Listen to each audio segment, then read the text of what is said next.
Hi everyone, are you excited for tonight's story? This one is called The Story of Ferdinand.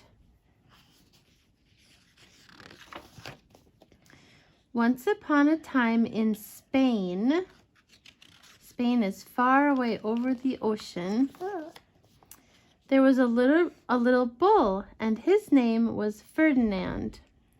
All the other little bulls he lived with would run and jump and butt their heads together. But not Ferdinand. He liked to sit just quietly and smell the flowers. He had a favorite spot out in the pasture under a cork tree. It was his favorite tree, and he would sit in its shade all day and smell the flowers. That looks peaceful. Yeah. See, while they're all out fighting, he would just sit quiet.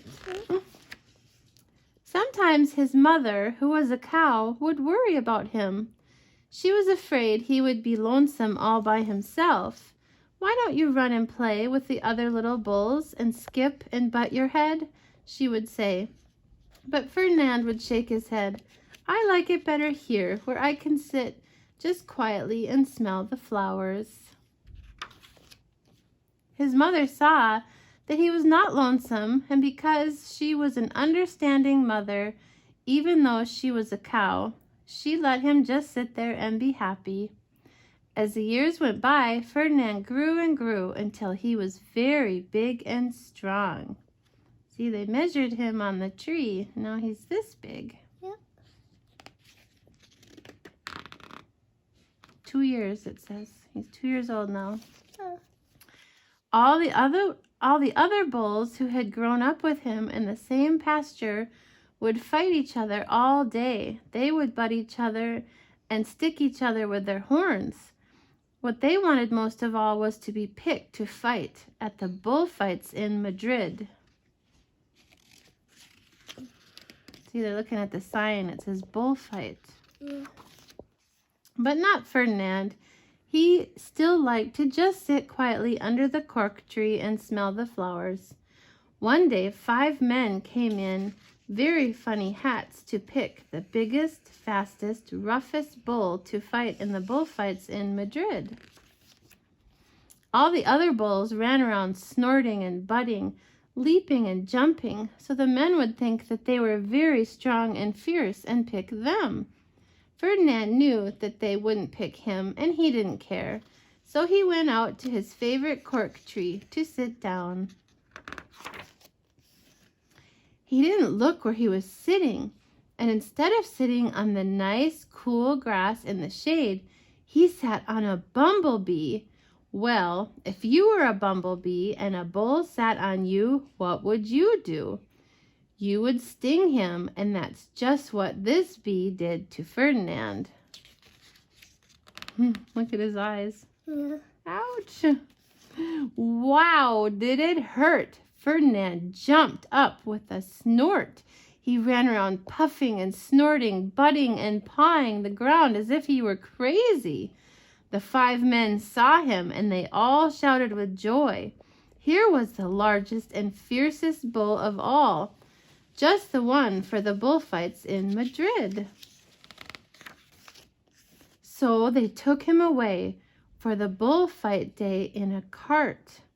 What a day it was! Flags were flying, bands were playing, and all the lovely ladies had flowers in their hair.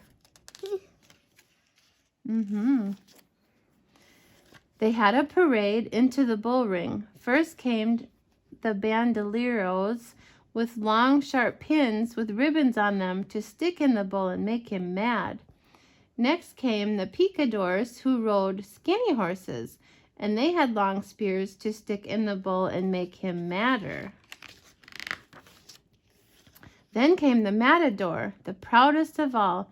He thought he was very handsome and bowed to the ladies. He had a red cape and a sword and was supposed to stick the bull last of all. Then came the bull, and you know who that was, don't you? Ferdinand. Yep. There he is.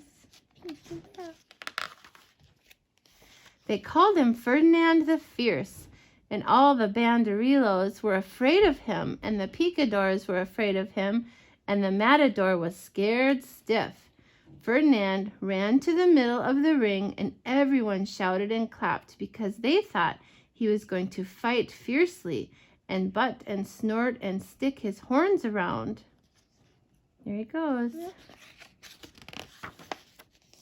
But not Ferdinand. When he got to the middle of the ring, he saw the flowers in all the lovely lady's hair, and he just sat down quietly and smelled.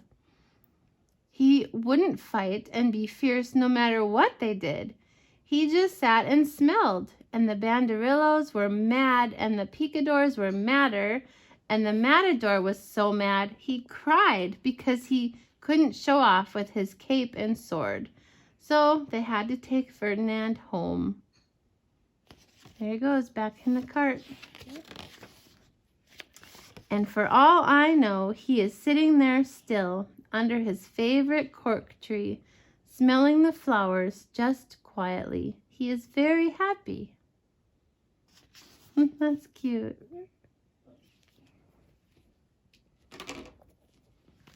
I'm just doing one story tonight because I got a really bad headache, so I'm sorry about that.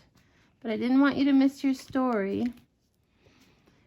And this is called The Shepherd Blesses.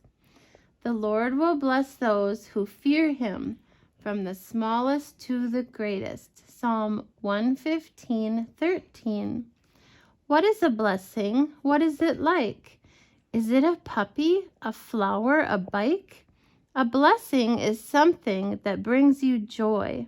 It might be a pet, and it could be a toy. A blessing is something good for you, and often it will teach you too. The shepherd will send them bundled with care. Just look, his blessings are everywhere. Dear God, thank you for putting your blessings all around me.